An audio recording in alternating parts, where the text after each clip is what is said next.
Praise the Lord. Good morning. We have to hold on, y'all. I know so many of y'all are upset and uptight and up in arms and uh, just, just discombobulated and convoluted. And God, our Father, has all of us in a holding pattern. And at the same time, I believe God, our Father, the Father of the believer and the Creator of us all, has put mankind in a timeout. He's taken his finger and just stopped the globe from spinning. So much hate, division, factions, infighting, division again and again and again. The Republicans did it. The Democrats did it. The Republicans did it. The Democrats did it. And y'all, a lot of y'all, certain of y'all, I'm certain of this, allowing these rich politicians, and by the way, politician is Latin for blood-sucking creature, to use you like pawns, racist, bigoted, angry, mean pawns. Some of y'all are captured by the caption photo. Some of y'all are just absolutely pig-headed about the Photoshop picture and the borderline racism and the borderline tropes, the bigotry, the anger, the disrespect. And after you do all this, you have Caucasian friends, you have African American friends, you have Jewish friends, you have friends from a foreign land, a foreign country, but still you go up on LinkedIn, Twitter, or whatever social media platform you use, your soapbox of hate, and you wonder why this COVID-19 is in the air. They say it's a virus of hate. You can't hold your breath and breathe at the same time. You can't love and hate at the same time. Even when you urinate and defecate, one has to yield to the other. And if both going at the same time, you need to go to the doctor. So how can you love and hate at the same time? One has to yield to the other as I leave this alone. But how many of us, how many of you, and I'm certain of this, are the contributing factor to all this hate in the atmosphere?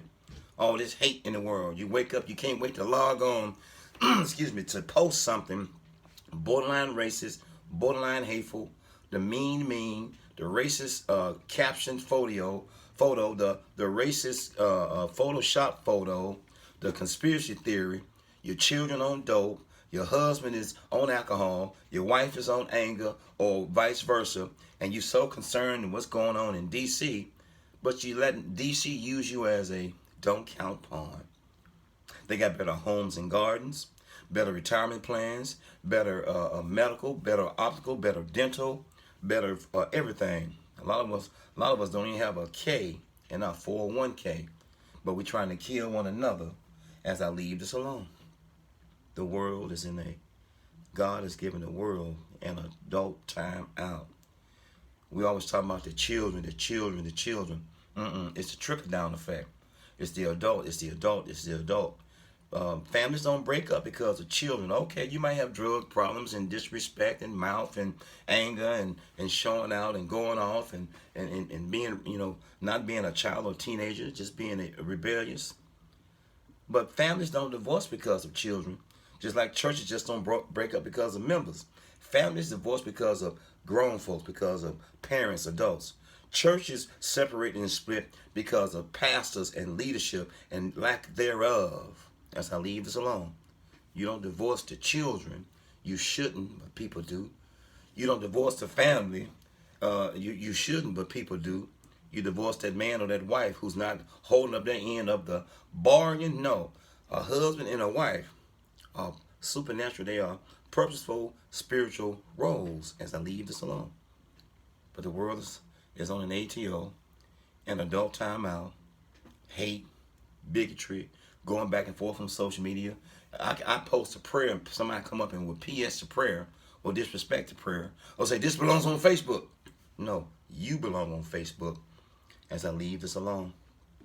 But you can't breathe and be hateful at the same time. Even the cruel breathings take oxygen and the rise and fall of your lungs. God didn't wake us up, as my mom and dad used to say, to ruin somebody's day.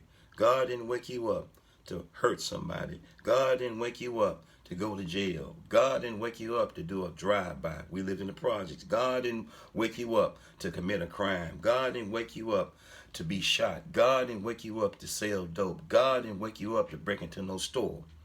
But he did wake you up to do what's right, and it's left up to you. As I leave this alone. COVID-19, it's a virus, viral epidemic, pandemic, and it's everywhere, just like hate, disrespect, racism. Look, I get stopped by the police because of this right here, this racial profile, these high cheekbones. A lot of them know me, and a lot of them don't. That's if I'm driving a different car. But the ones that do know me, they know my reputation precedes them. I was talking to Officer Edwards yesterday at the gas pump, and he said, Dave, give me a word. And I'm leaving with this. I said, Officer Edwards, you know what the black guy and the police officer got in common? He said, what, Dave? I said, they both have a horrible reputation according to one another. This is nothing more than an adult timeout, a mankind timeout. We need to return to the old landmarks, stop all this hate and division. I was telling him, he said, Dave, he said, every time I pull somebody over, he said, I think about you. And I said, I hope none of my comrades pull you over and mistake you for one of these fools out here. And I told him, I said, well, I pray when I drive, and I do look over my shoulders, and sometimes I pull over because anybody can suffer under an identity crisis or mistaken identity. But all white people are not the same. Excuse me, all Caucasian people not the same. All African people not the same. All Jewish people not the same. All Muslim people not the same. All women or men are not the same. When we get into that mass mentality of all people are the same because of their race, creed, color, religion, or way of life, we've already lost.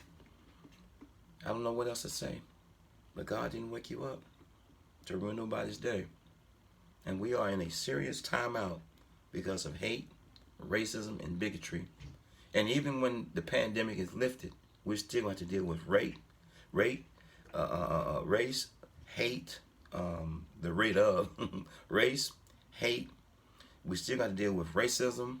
We still got to deal with police shootings, gang violence, social ills, drugs, shootouts, knockouts, dragouts, fallouts, and it's all because of the condition of man. Yes, it's the condition of the heart. And it's also the heart of the condition. We can do better. From bitter to no more tears. We need the shampoo of God. But more than anything, we need our hearts and minds to be regenerated, to be regened, to be touched by Hashem, the name above all names. We can do better than this. And I know we can.